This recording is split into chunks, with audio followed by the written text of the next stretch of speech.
Suika Game? Suika Game?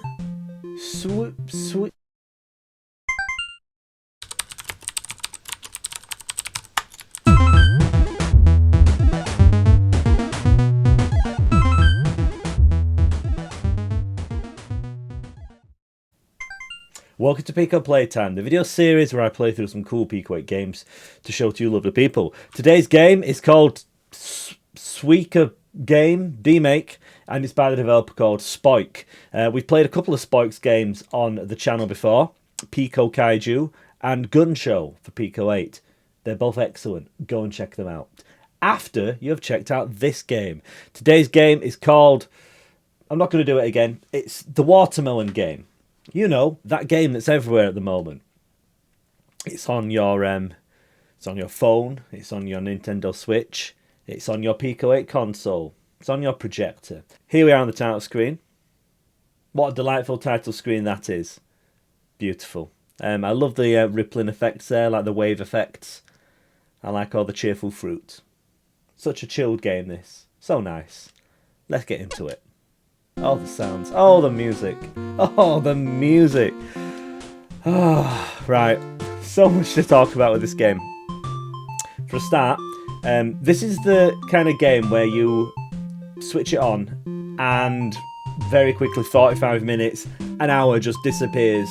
Real time sync. In the best possible way. The music is beautiful, isn't it? Fantastic. So, this is a physics-based puzzle game. Don't really need to explain this game to you. It's like, it's everywhere at the moment. But yeah, it's a physics-based puzzle game where you drop fruit, and if two of the same fruit touch, they turn into a slightly bigger fruit. And the idea is to get as many points as possible, and to, if possible, get 2 watermelons for an enormous explosion of fruit and points. So as you can see, the fruit roll around in a very chaotic, very fun, very wonky way, making the game much fun. As the game proceeds, more fruit is added to the mix, and you can see we're getting bigger fruit now. Now the bigger fruit are awkward because they don't fit in so well, and you end up with the smaller fruit kind of getting caught between them and things. Things haven't got too mental at the moment. Things are fairly calm still. Trust me, they will get much more chaotic as the game progresses. The only fruit that you get to drop are the first 4 levels of fruit, I think. What are these fruits? You may be wondering. I don't know what those yellow things are. I mean, they look like grapes, but what are the red things? What are these? We can find out by pressing X or square if you're using a PlayStation controller like I am. Yeah, the game's got a built-in wiki, which is brilliant. This tells you all that you might need to know and all that you might not need to know about cherries, strawberries, grapes, decopon, seedless satsumas, apparently. Every day's a school day with Pico 8. I didn't know what deco. I can't pronounce anything today, can I? I didn't know what the name for seedless satsumas was. So there you go. That's what it is. Yeah, we got persimmon fruits. The connoisseur's choice. Apples. Everyone loves apples. Pears. Not quite pear-shaped. However, nashi pears. Apparently very round. There you go. Peach. Pineapple. The best fruit. Don't at me. Melon, and the big daddy of them all, the granddaddy of them all, the greatest show on fruit, watermelon. I've had 1 watermelon so far, and it cost me the game. It went sailing out of our fruit box, and yeah, that's it. So yeah, when the game gets a little bit more busy, if any fruit goes out the top of the box, it's game over, man. And yeah, then you have to play it again. You don't have to play it again, but you'll want to play it again. And it's a puzzle game, so it's nice and chill, isn't it? We've got this lovely little music loop that's playing. Interestingly, for a puzzle game like this, sometimes the best thing to do is just wait. Like there, you see. Sometimes the fruit can kind of wriggle itself around, and you can get more points without even having to do anything. You can, of course, try and be clever and drop... Don't do that, but you can try and be clever and kind of drop fruit to try and push fruit towards other fruit. Doesn't always work. Gets a lot harder the more things are on the screen because everything's wriggling around so much. But it's a tactic. Just a really nice, chilled out little game. And interestingly, you can play it on your phone. So you really have no excuse for not playing this game. Here I am on my phone. Can you see that? It works really nicely on the phone. Maybe I should just change the channel to just me playing on my phone. Go and check it out. Pico 8 works really well on touch devices. Well, certain games do, certain games won't. This game works really well, and it's a puzzle game, so that works even better. Go and check it out. As you can see, my best score is 1,923. That was my first game. Beginner's luck is a big part of this game, I'm discovering. The more you learn about the game, the more you try and be clever, the less success you apparently seem to have. All these tactics that I've mentioned, ignore them. They will make you worse at the game. It's made me worse at the game, so yeah, not sure how that works. Spoike is very forthcoming on the itch page in terms of who helped make the game. We have got, well, of course, it's based on the game Suika Game by Aladdin X. The physics engine is by James Edge. Sprite rotation is by the Robo Z. That's a familiar name, isn't it? The music was tracked with the help of a video by Pino Pino. Guess I'll have to check that out, because it's a rather nice little ditty, isn't it?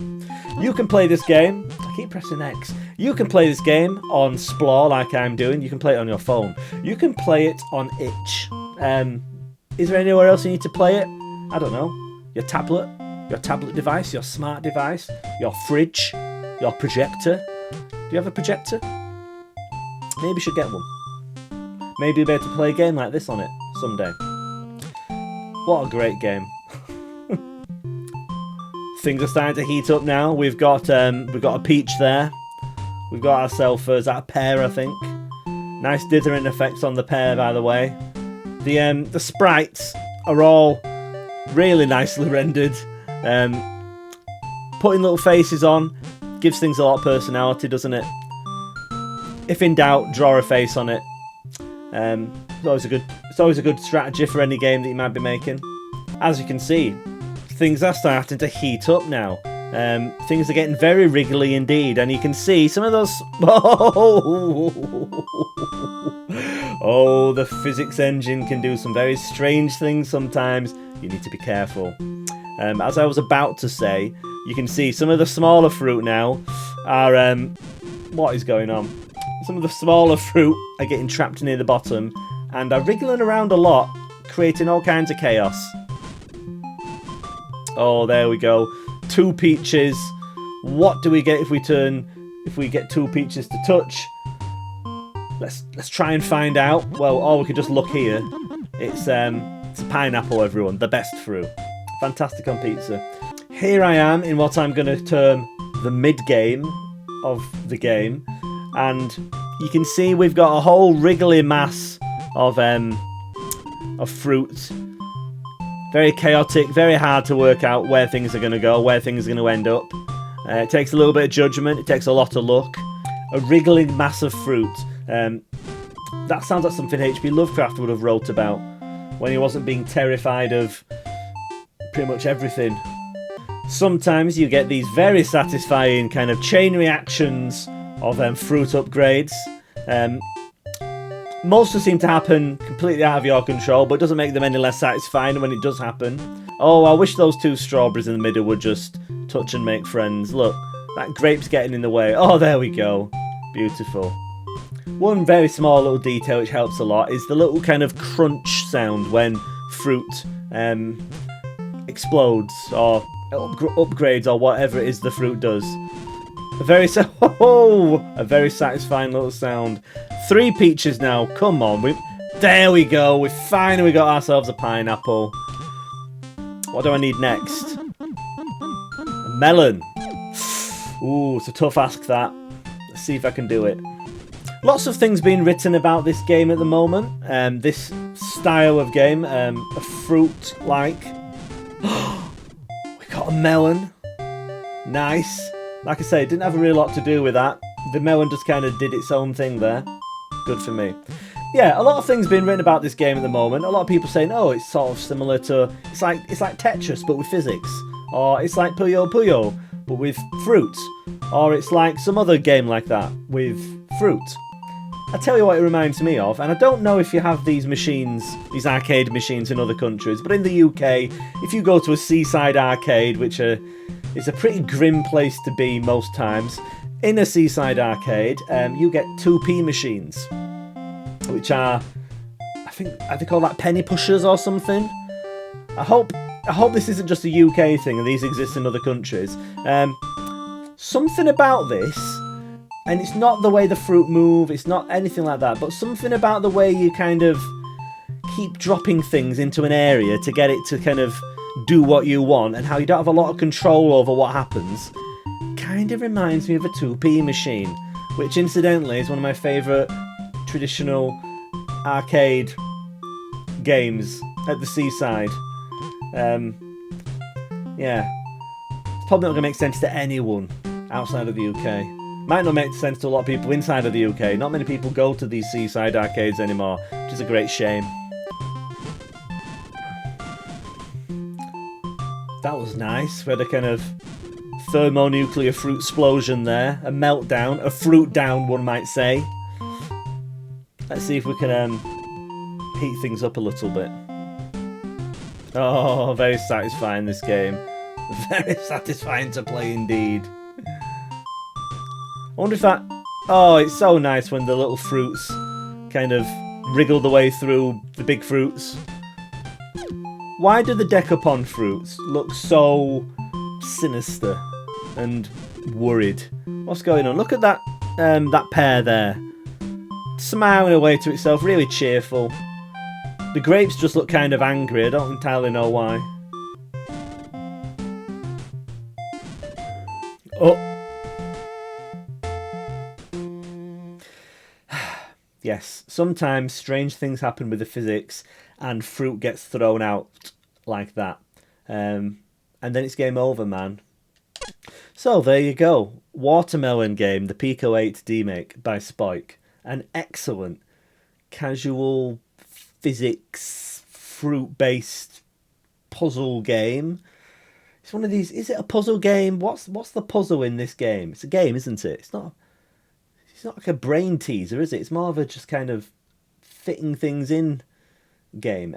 It appeals to my OCD tendencies. It appeals to my need to neatly sort and stack things. I don't think I'm alone in having that tendency. And it also appeals to my my taste for fruit. So many delightful fruits. I'm gonna have to go to the grocery store, go to Tesco's or Asda or Sainsbury's or Morrison's or Aldi or Lidl or another one. We don't have Waitrose around here. We're not that posh. And buy a load of fruit, which costs a fortune. What you can do though is go onto itch and play this game, and you can download the game on itch. No, you can't. You can support the developer though. Click on the support button to send Spoike a little bit of a donation. You can download the game on the BBS though. So fire up Pico 8 now. Go on to Explore, find this game, and you can keep it. You can modify it. You can do whatever you like with it, because that's how Pico 8 works. It's brilliant. Anyway, thank you very much for watching this rather long meandering video where I rambled on about all sorts of things. I can't believe I spent about 10 minutes talking about 2p machines. Anyway, go and check this game out. It's really good. So thanks for watching this video, and I'll see you again very soon.